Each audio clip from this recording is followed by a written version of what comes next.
जय हिंद दोस्तों। एक बार फिर से आप सभी का स्वागत है आपके अपने चैनल शेयर मार्केट ट्रेडर्स में। तो फ्रेंड्स, कैसा रहा आज का आपका दिन? मुझे उम्मीद है आपका आज का दिन भी अच्छा गया होगा। आज हम डिस्कस करेंगे ट्रेड प्लान 6 दिसंबर 2023 का, और देखेंगे कि मार्केट में क्या स्ट्रक्चर चल रहा है, मार्केट में क्या ट्रेंड है, और कौन से वो इंपॉर्टेंट लेवल हैं जो कि हमें देखने हैं, और वहां पे कौन सी कैंडल स्टिक्स को देखना है जहां से हम ट्रेड ले सकते हैं। तो आइए दोस्तों, शुरू करते हैं 6 दिसंबर 2023 का ट्रेड प्लान। तो फ्रेंड्स, ये निफ्टी का मल्टी टाइम फ्रेम एनालिसिस का चार्ट आपके स्क्रीन पे लग गया है। यहाँ पे आपके सामने डेली टाइम फ्रेम है, आवरली टाइम फ्रेम है और 5 मिनट्स का टाइम फ्रेम है। जैसा कि आप सभी लोग जानते हैं कि हम सीपीआर जो है उस पे ट्रेड करते हैं। सीपीआर इंडिकेटर हमारे पास लगा हुआ है, और उसके साथ हम 3 मूविंग एवरेजेस यूज करते हैं, जो कि है 20, 50 और 200। ये सिंपल मूविंग एवरेजेस होती है। तो फ्रेंड्स, इन्हीं के बेसिस पे हम एनालिसिस करते हैं और मल्टी टाइम फ्रेम एनालिसिस करते हैं। पूरा मार्केट का ओवरव्यू जानते हैं, मार्केट का ट्रेंड पहचानते हैं। उसके बाद देखते हैं कि मार्केट में अब कितनी पावर है और ऐसे कौन से लेवल्स हैं जो हमें वॉच करने हैं कल के दिन के लिए। तो आइए दोस्तों, शुरू करते हैं निफ्टी का ट्रेड प्लान। सबसे पहले हम डेली टाइम फ्रेम पे चलते हैं। तो फ्रेंड्स, ये डेली टाइम फ्रेम का निफ्टी का चार्ट आपकी स्क्रीन पे लग गया है। अब यहाँ पे आप देख सकते हैं पिछले 6 दिनों से निफ्टी में जबरदस्त तेजी आई है। बहुत ही तेज तरीके से निफ्टी में, देखिए, 1 2 3 4 5 6, आज छठा दिन था, और उसके बाद देखिए 6 दिन से लगातार निफ्टी तेजी से ऊपर जा रहा है। अब देखिए, यहाँ पे टेक्निकल एनालिसिस अपनी जगह पे कायम है, लेकिन मार्केट अपनी जगह पे है। तो हमें क्या है, टेक्निकल एनालिसिस से ज्यादा मार्केट को फेवर करना है। मार्केट जहां पे जाए हम उसके साथ साथ चलना प्रेफर करते हैं। एज पर टेक्निकल एनालिसिस, यहाँ पे प्राइस जो है वो बहुत दूर हो गया है अपनी मूविंग एवरेजेस से, 20, 50 और 200। लेकिन उसके बावजूद प्राइस जो है अभी भी रेस कर रहा है अपवर्ड की तरफ। तो अब यही मैं कह रहा हूं आपको कि टेक्निकल एनालिसिस हमें कहता है कि हम यहां से रिट्रेस हो सकते हैं, लेकिन अगर प्राइस रिट्रेस नहीं हो रहा है, आपको डेली बेसिस पे आपका डे हाई ब्रेक हो रहा है, तो फिर आपको प्राइस के साथ जाना है, आपको मार्केट के साथ जाना है, मार्केट के साथ अलाइन होना है। जब हम मार्केट के साथ अलाइन हो जाते हैं तो फिर हमें जो है बहुत अच्छे प्रॉफिट्स होते हैं। तो सबसे पहले तो हम देख सकते हैं डेली टाइम फ्रेम पे आज भी एक बुलिश कैंडल बनी है। देखिए, एक बेरिश पहले कैंडल बनी, पहली 5 मिनट की, जिसमें ट्रेडर्स को ट्रैप किया गया, और जो ट्रेडर्स जिन्होंने शॉर्ट किया यहाँ पे वो ट्रैप हो गए, और उसके बाद मार्केट में काफी अच्छा उछाल आया। तो कहने का मतलब यही है कि जो हमें मार्केट के साथ चलना बहुत जरूरी है। अब यहाँ पे बुलिश हमें मार्केट जो है डेली टाइम फ्रेम के हिसाब से मार्केट सुपर बुलिश है। मैं आपसे यही कहूंगा कि टेक्निकल एनालिसिस हालांकि कहता है कि हम दूर हो गए और रिट्रेसमेंट कभी भी शुरू हो सकता है, मार्केट में रिट्रेसमेंट हो सकता है, लेकिन जब तक वो रिट्रेसमेंट नहीं होता है हमें मार्केट के साथ जाना है। तो मार्केट के साथ जाने के लिए हमें कौन क्या क्या चीजें देखनी है, और कौन से लेवल्स को देखना है, और वहां पे क्या कैंडलस्टिक्स को देखना है, उसको हम छोटे टाइम फ्रेम पे डिस्कस कर लेते हैं। तो यहाँ पे देखिए, हम अवरली टाइम फ्रेम पे आ गए हैं, निफ्टी के अवरली टाइम फ्रेम पे। यहाँ पे आप देख सकते हैं कि किस तरीके से प्राइस जो है उसमें थोड़ा बहुत कंसोलिडेशन होता है, और उसके बाद इमीडिएटली जो है गैप अप हो जाता है और ब्रेकआउट हो जाता है। अब यहाँ पे क्या है कि 20, 50 और 200, देखिए प्राइस जो है वो सपोर्ट ले रहा है यहाँ पे अवरली 20 से। जैसा कि मैंने अपने पुराने ट्रेड प्लान में भी बताया था कि हमें अवरली टाइम फ्रेम को बहुत ज्यादा इंपॉर्टेंस देनी है, क्योंकि डेली टाइम फ्रेम पे तो जो है प्राइस काफी दूर हो गया है अपने मूविंग एवरेजेस से। तो हमें ये देखना है कि क्या अवरली टाइम फ्रेम पे भी प्राइस सपोर्ट ले रहा है और उसको जो है एनर्जी मिल रही है। तो यहाँ पे जब तक, ये देखिए, जब तक हम प्रीवियस डे लो को ब्रेक ना करें तब तक हम शॉर्ट के बारे में नहीं सोचेंगे। Market, no doubt, market overextended है। हमारा सपोर्ट 1 और प्रीवियस डे लो जब तक ब्रेक नहीं होता तब तक इस मार्केट में हम शॉर्ट नहीं करेंगे। बाय ऑन डिप्स की ही स्ट्रेटेजी रखेंगे, तो उसके लिए हमें 5 मिनट्स के टाइम फ्रेम पे जाना होगा। अब उससे पे जाने से पहले मैं आपको दिखा दूं कि आज भी देखिए एग्जैक्टली प्रीवियस डे, जो प्रीवियस डे हाई था, एग्जैक्टली मार्केट ने वहां से सपोर्ट लिया और उसके बाद एक कंसोलिडेशन होकर मार्केट फिर से ऊपर चला गया। तो ये बताता है कि मार्केट में बुलिशनेस है अभी भी, और हम मार्केट के साथ जाने ही हमें जो है यही सजेशन मिलता है कि हमें मार्केट के साथ ही जाना चाहिए। तो आइए 5 मिनट के टाइम फ्रेम पे हम समझ लेते हैं कि कल हम क्या ट्रेड ले सकते हैं और कैसे ट्रेड ले सकते हैं। तो फ्रेंड्स, ये 5 मिनट्स का टाइम फ्रेम आज लग गया आपकी स्क्रीन पे। अब देखिए आज सबसे पहले क्या हुआ, ये बेरिश कैंडल बनी, बहुत बड़ी सी बेरिश कैंडल बनी। यहाँ पे ट्रेडर्स को ट्रैप करने की कोशिश की गई। जिन लोगों ने, देखिए हम क्या है एज पर साइकोलॉजी, और हम क्या कहते हैं, अरे यार अब तो मार्केट बहुत ऊपर चला गया है, यहां से मार्केट रिट्रेस हो सकता है, या यहां से मार्केट में एक करेक्शन आ सकती है। भाई हम कौन है करेक्शन लाने वाले मार्केट में? हम करेक्शन मार्केट में नहीं ला सकते। मैं एक छोटा ट्रेडर हूं, और जो हमारे रिटेल ट्रेडर्स हैं वो उस मार्केट में करेक्शन नहीं ला सकते हैं। तो मार्केट में करेक्शन लाने का काम जो है वो बड़े लोगों का है, बड़े बड़े इंस्टीट्यूशंस का है। अब यहाँ पे हमें मार्केट के साथ चलना है, मार्केट के साथ अलाइन होके, अपने आप को मार्केट के साथ अलाइन करके मार्केट के साथ चलना है। अब देखिए यहाँ पे बेरिश कैंडल बनी, लेकिन उसके बाद देखिए इसमें फॉलो थ्रू बिल्कुल भी नहीं आया। एग्जैक्टली प्रीवियस डे हाई से हमने सपोर्ट लिया, और उसके बाद जो है बुलिश तरीके से हमने डे हाई को ब्रेक कर दिया। तो यहाँ पे भी अगर किसी ने ट्रेड लिया होता तो उसको भी काफी अच्छे प्रॉफिट्स होते हैं।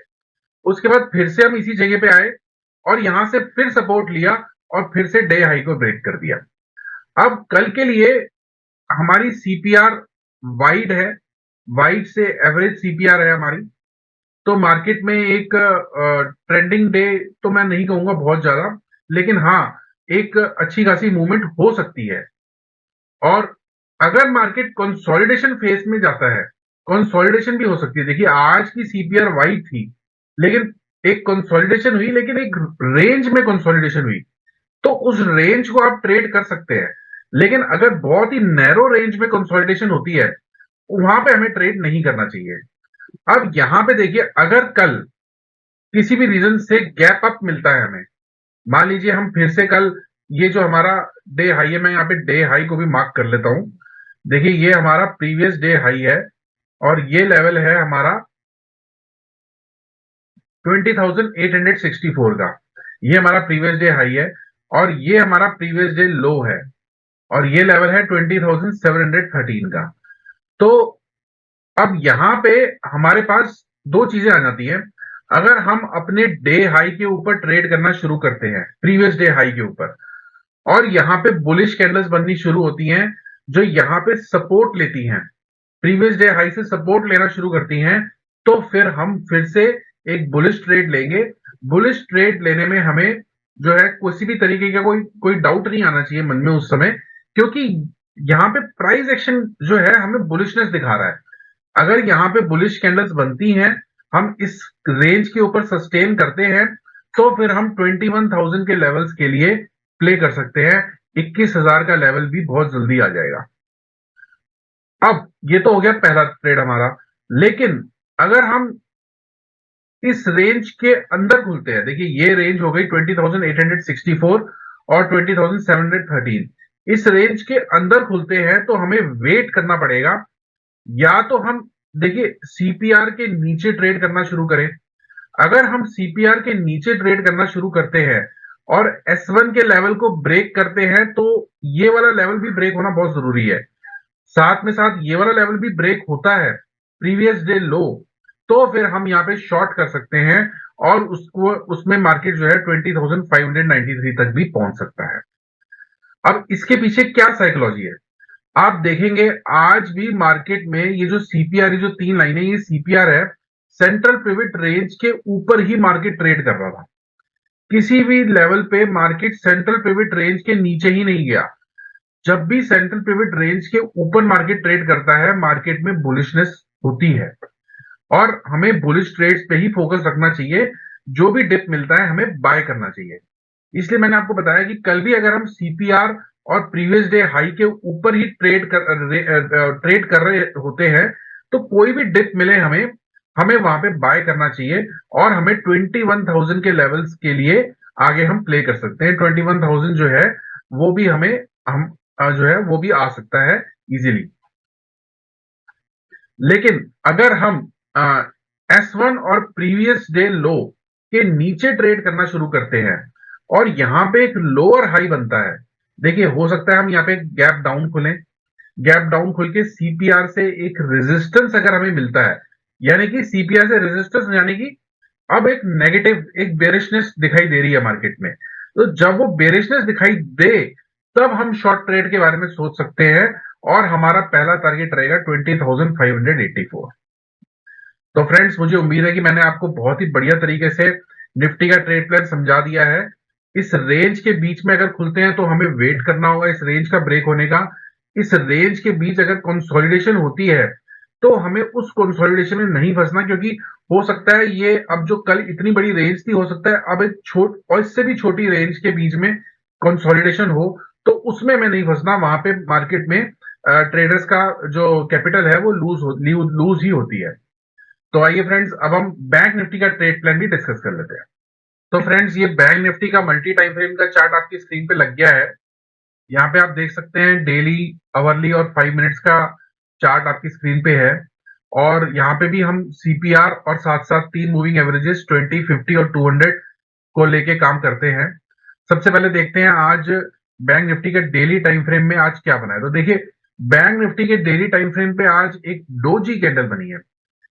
डोजी कैंडल पहला इंडिकेशन है बेयरिशनेस का, क्योंकि प्राइस 20, 50 और 200 से बहुत दूर हो गया है। पॉसिबिलिटी है कि अगर हम ये प्रीवियस डे का लो ब्रेक करते हैं तो हम नीचे आ सकते हैं, रिट्रेस कर सकते हैं। मैं ये नहीं कह रहा हूं कि हम करेंगे ही करेंगे, हमें प्राइस एक्शन को देखना होगा, हमें मार्केट के साथ चलना होगा। As per technical analysis doji candle अगर बनती है हाई पे और मूविंग एवरेजेस से दूर बनती है तो जनरली देखा गया है कि हम वापस मूविंग एवरेजेस के पास आते हैं। देखिए यहाँ पे भी डोजी कैंडल बनी थी और उसके बाद हम वापस 20 मूविंग एवरेज तक आए।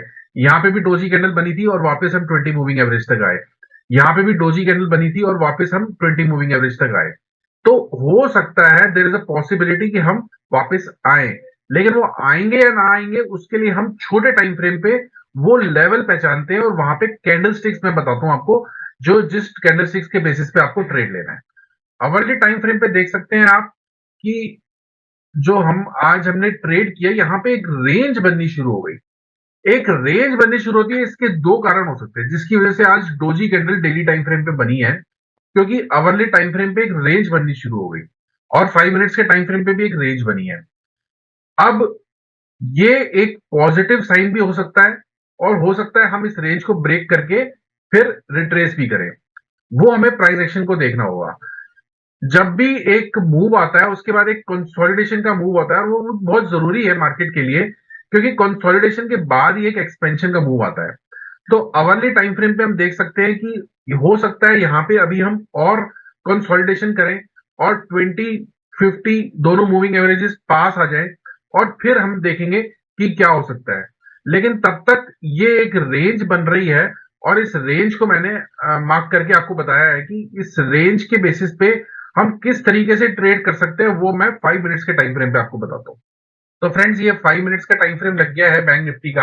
अब आप देख सकते हैं यहाँ पे भी आज एक बेरिश कैंडल बनी और उसने एग्जैक्टली जो है, अब देखिए यहाँ पे हम R1 से ही सपोर्ट ले लिया, आर सीपीआर तक तो हम आए ही नहीं। तो ये जो है ये बुलिशनेस बताता है, मार्केट के अंदर बुलिशनेस है। R1 का लेवल था हमारा 46,782, लगभग R1 के आसपास ही थोड़े कंसोलिडेशन करी और उसके बाद जैसे ही यहाँ पे डे हाई ब्रेक हो गया तो यहाँ पे आपको बड़ा अच्छा ट्रेड मिल गया, फिर से इसी लेवल पे आए और फिर से एक आपको कंसोलिडेशन बेसिकली मिली। तो फ्रेंड्स इसी वजह से आज एक नैरो सीपीआर बन गई है। नैरो सीपीआर का मतलब है कि कल ट्रेंडिंग डे हो सकता है, लेकिन आपको क्या चीज देखनी है वो मैं आपको बताता हूं। अगर हम कल R1 के ऊपर ओपन होते हैं और यहाँ पे एक बुलिश कैंडल बनती है R1 के ऊपर होते हैं और बुलिश कैंडल बनती है तो फिर हम 47,600 तक इजीली जा सकते हैं। 47,600 जो है वो हमारा पहला टारगेट हो सकता है, जो हमारा R2 के लेवल के पास है। लेकिन अगर हम इस रेंज के अंदर ही ओपन होते हैं तो फिर हमें वेट करना होगा फ्रेंड्स। इस रेंज के बाहर मार्केट को आना पड़ेगा, प्राइस को आना पड़ेगा, उसके बाद ही हमें एग्जैक्ट डायरेक्शन मार्केट की पता चल पाएगी। As per technical analysis daily time frame के हिसाब से हम बहुत दूर हो गए मूविंग एवरेजेस के, और हो सकता है हम रिट्रेस भी करें। तो रिट्रेसमेंट का ट्रेड या शॉर्ट का ट्रेड हमें कब लेना है? जब हम सीपीआर के नीचे ट्रेड करना शुरू करें। जब तक हम सीपीआर और R1 के ऊपर है, प्रीवियस डे हाई के ऊपर है, हमें डिप पे बाई करना है, डिप पे शॉर्ट नहीं करना। अब देखिए यहाँ पे जिन लोगों ने ये सोच के शॉर्ट किया होगा कि यहां से मार्केट नीचे जा सकता है, उनको लॉस हुआ होगा। तो ये बहुत इंपॉर्टेंट चीज है कि हम सीपीआर के ऊपर, R1 के ऊपर जब भी डिप मिलता है उसको हम बाय करें। इसी तरीके से सीपीआर के नीचे, S1 के नीचे या प्रीवियस डे लो के नीचे जो भी राइज मिलता है, अगर यहाँ पे कोई राइज मिलता है तो वो हम वहां पे शॉर्ट कर सकते हैं। हम वहां पे सेल ऑन रैली का जो है उस तरीके से हम प्ले कर सकते हैं। अगर हम यहाँ पे कहीं ओपन होते हैं S1 के आसपास और एक लोअर हाई बनाते हैं, देखिए ये तो हमारा हाई है, इसके नीचे कोई हाई बनता है और वहां से रिजेक्शन मिलता है तो हमारा पहला टारगेट 46,478 हो सकता है। ये जो गैप है बीच में, ये गैप फिल हो सकता है और हम यहाँ पे 46,478 तक जा सकते हैं। तो फ्रेंड्स इसी तरीके से हमें प्राइस एक्शन को देख के ही ट्रेड करना है, मार्केट के साथ अलाइन होके, मार्केट के साथ मिलके ही हमें ट्रेड करना होता है, तो फिर हम बहुत अच्छे तरीके से ट्रेड कर सकते हैं। तो मैंने आपको बता दिया, पहला ट्रेड अगर R1 के ऊपर हो तो हमें बुलिश कैंडल को देखना है, पिन बार को देखना है, और वहां से हम पहला टारगेट हमारा 47,600 का हो सकता है। अगर हम S1 के नीचे जाते हैं, लोअर हाई बनता है, तो हमारा टारगेट 46,478 का हो सकता है। और उसके बाद फिर लोअर हाई बनता है तो फिर हम और नीचे गिर सकते हैं, और ये हमारा जो हमारी 200 मूविंग एवरेज है 5 मिनट्स की, 46,061 तक भी हम जा सकते हैं। तो फ्रेंड्स मुझे उम्मीद है कि आपको बैंक निफ्टी और निफ्टी का ट्रेड प्लान बहुत बढ़िया तरीके से समझ में आ गया होगा। इंपॉर्टेंट लेवल्स और कैंडलस्टिक्स भी समझ में आ गई होंगी। साथ ही साथ जो साइकोलॉजिकल चीजें मैंने आपको बताई हैं मार्केट में, वो भी आपको पता चल गई होंगी। तो इसी तरीके के वीडियोस के लिए आप हमारे चैनल को शेयर कीजिए, लाइक कीजिए और सब्सक्राइब कीजिए। जय हिंद दोस्तों।